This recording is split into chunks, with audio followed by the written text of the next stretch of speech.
Minha história começa no auge do poder, quando eu governava um dos reinos mais prósperos do continente e tinha tudo o que um monarca poderia desejar. Possuía vastas extensões de terra fértil, um exército leal, cofres repletos de ouro e o respeito de meus súditos.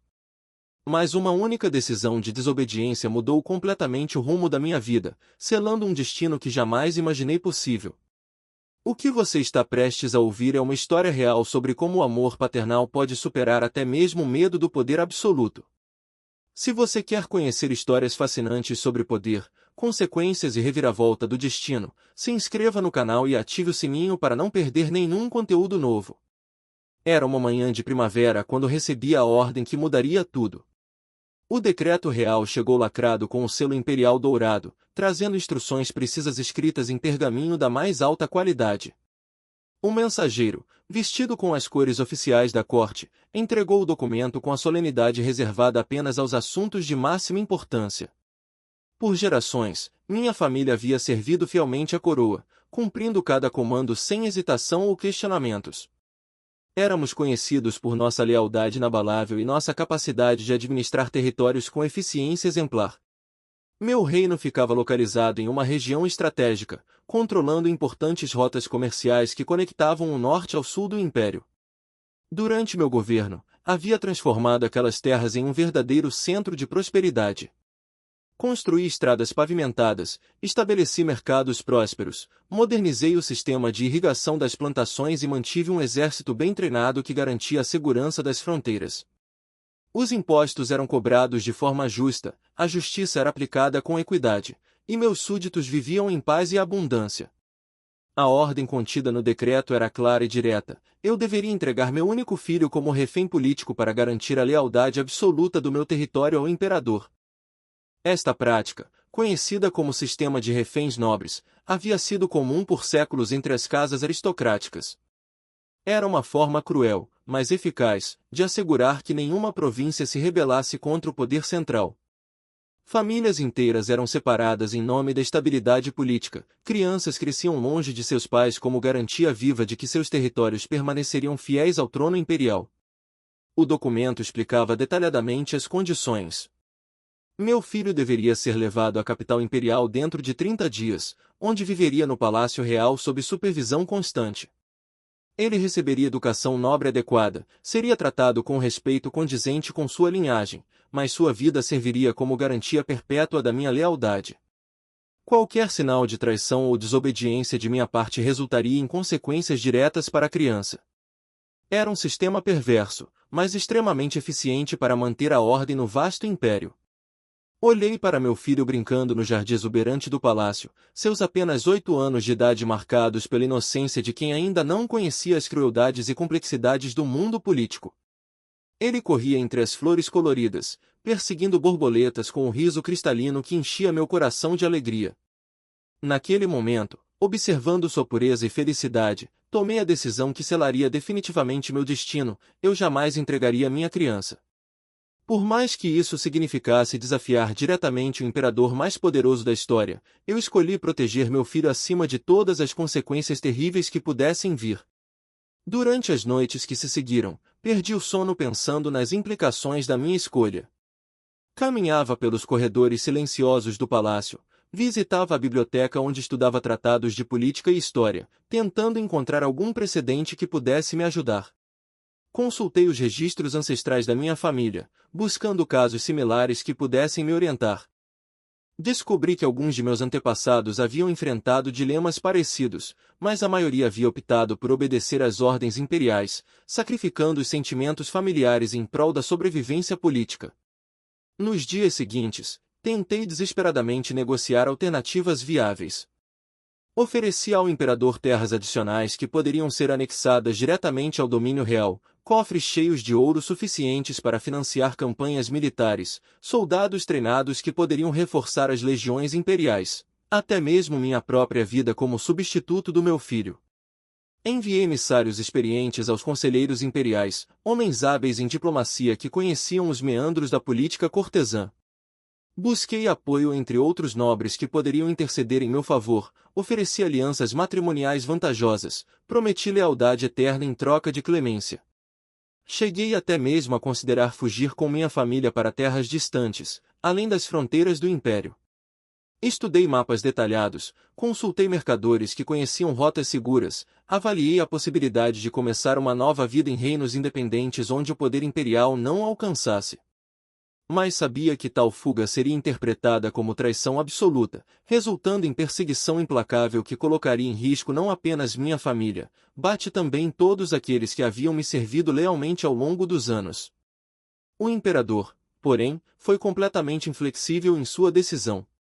Suas respostas eram sempre as mesmas: a ordem deveria ser cumprida dentro do prazo estabelecido ou as consequências seriam ainda mais severas que o exílio ou a morte.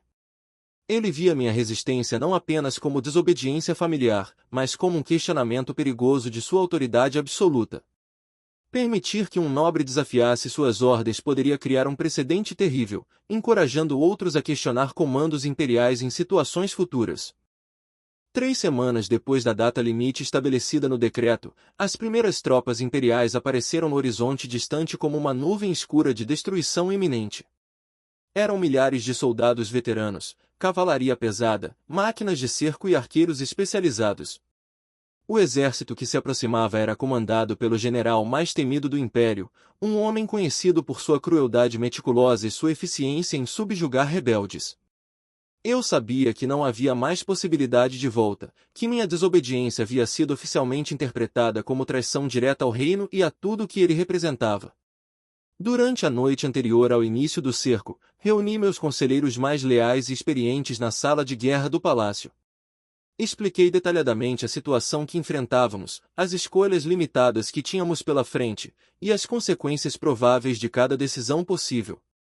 Alguns me apoiaram incondicionalmente, compreendendo que um pai tem obrigações morais que superam até mesmo a lealdade política.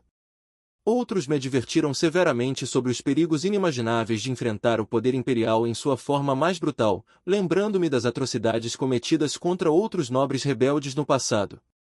Todos os presentes naquela reunião entendiam perfeitamente que eu havia escolhido conscientemente o amor paternal acima da conveniência política, mesmo sabendo que tal escolha poderia custar a vida de muitas pessoas inocentes. Era uma decisão que transcendia a racionalidade política, baseada em princípios morais que eu considerava mais importantes que a própria sobrevivência. Alguns dos meus conselheiros mais antigos choraram abertamente, sabendo que aquela poderia ser nossa última noite juntos como homens livres. O cerco ao meu palácio e a cidade fortificada que o cercava durou exatos 15 dias de combate intenso e negociações frustradas. Durante esse período tenso, várias tentativas desesperadas de negociação ainda aconteceram através de mensageiros neutros. Ofereci minha rendição completa em troca da segurança do meu filho, prometi abdicar voluntariamente de todos os meus títulos e propriedades, cheguei até mesmo a oferecer minha execução pública como exemplo para outros nobres. Mas o imperador queria fazer de mim um caso exemplar para outros nobres que pudessem questionar sua autoridade suprema no futuro. Minha desobediência não era vista pelos conselheiros imperiais apenas como proteção familiar natural, mas como um ato perigoso de rebelião que poderia inspirar outros governantes regionais a desafiar o sistema estabelecido de controle político. Eles temiam que minha resistência pudesse ser interpretada por outros nobres como uma demonstração de que era possível desobedecer ordens imperiais sem consequências imediatas. Por isso, a punição deveria ser severa o suficiente para desencorajar qualquer tentativa futura de questionamento da autoridade central. Durante os combates, minha guarda pessoal e os soldados leais ao reino lutaram com bravura excepcional, defendendo cada muralha, cada torre, cada portão como se suas próprias famílias estivessem em jogo. Eles sabiam que estavam lutando não apenas por mim, mas pelos princípios de liberdade e dignidade que meu governo sempre havia representado. Muitos desses homens corajosos morreram nas muralhas, sacrificando suas vidas por uma causa que consideravam justa e nobre, mesmo sabendo que a vitória era matematicamente impossível contra um exército tão superior.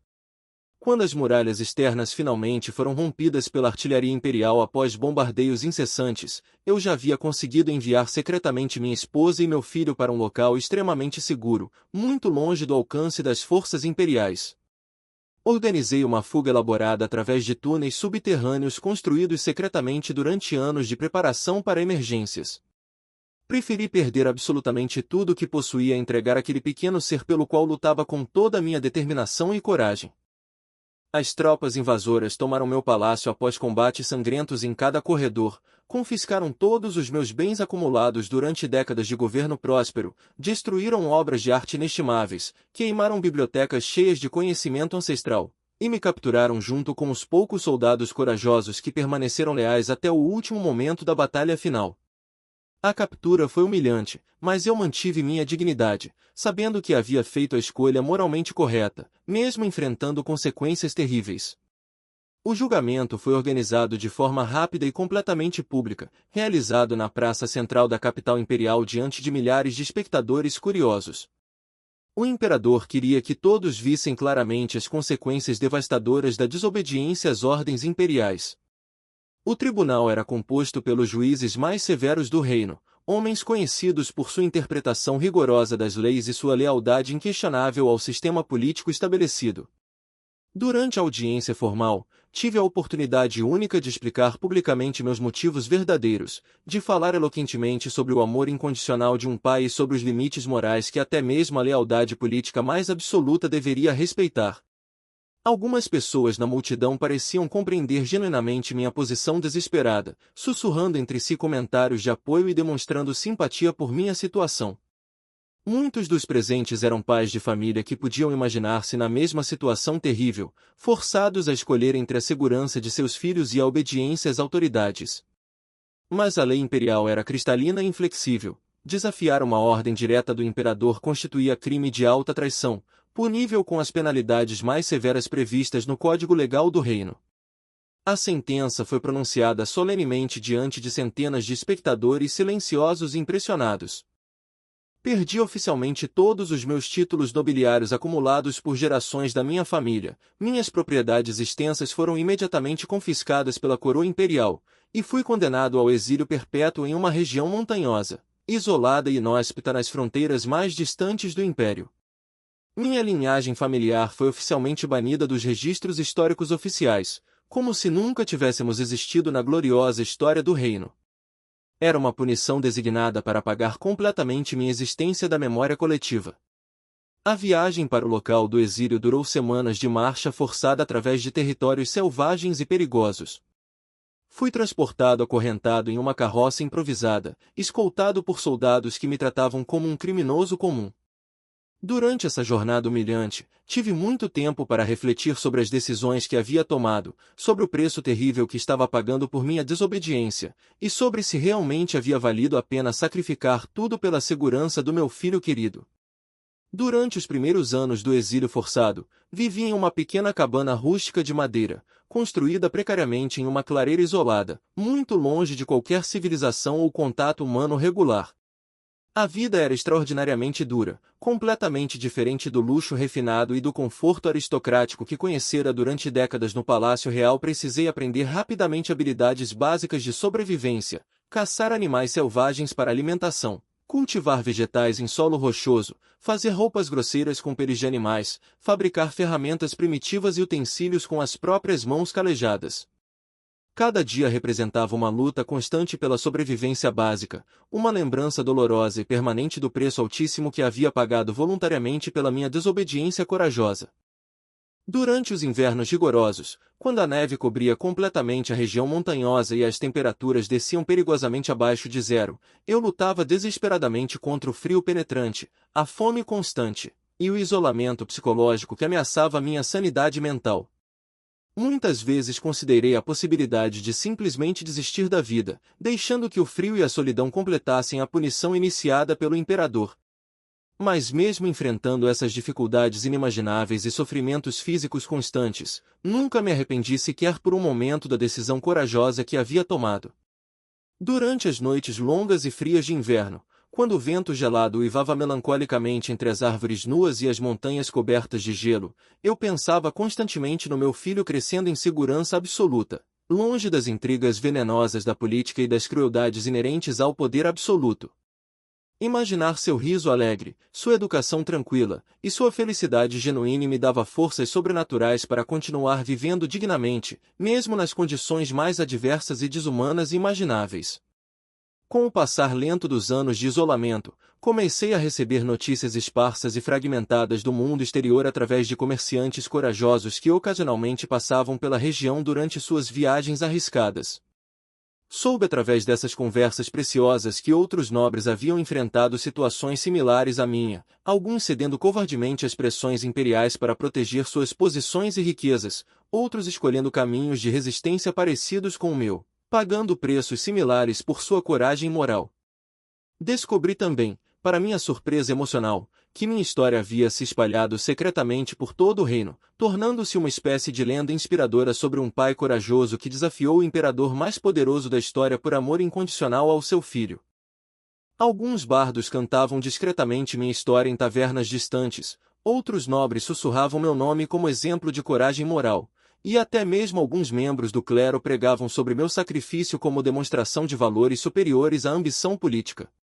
Uma década inteira depois do início do meu exílio doloroso, recebi uma carta que mudaria completamente minha perspectiva sobre tudo o que havia acontecido.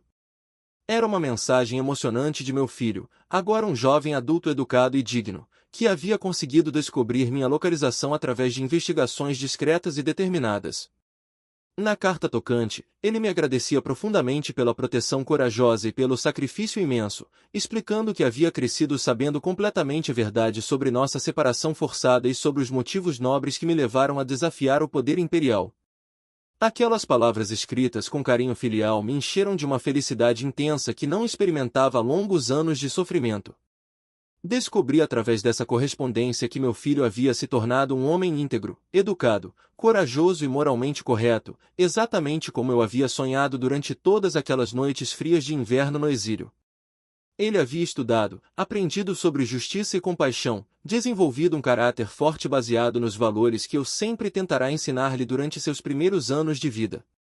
Hoje, após 20 longos anos vivendo completamente longe do poder político e da riqueza material, posso afirmar com certeza absoluta que minha desobediência corajosa realmente selou meu destino de forma irreversível, mas não exatamente da maneira como inicialmente havia imaginado durante aqueles primeiros momentos de desespero.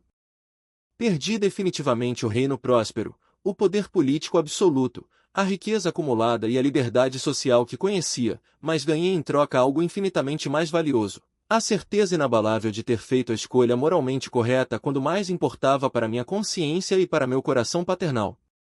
Meu filho cresceu completamente livre das amarras políticas, minha consciência permaneceu eternamente limpa de remorsos, e descobri uma verdade fundamental que a riqueza e o poder jamais me haviam ensinado. A verdadeira riqueza humana está nas decisões corajosas que tomamos por amor genuíno, não nas posses materiais ou nas posições sociais que acumulamos durante nossa existência terrena.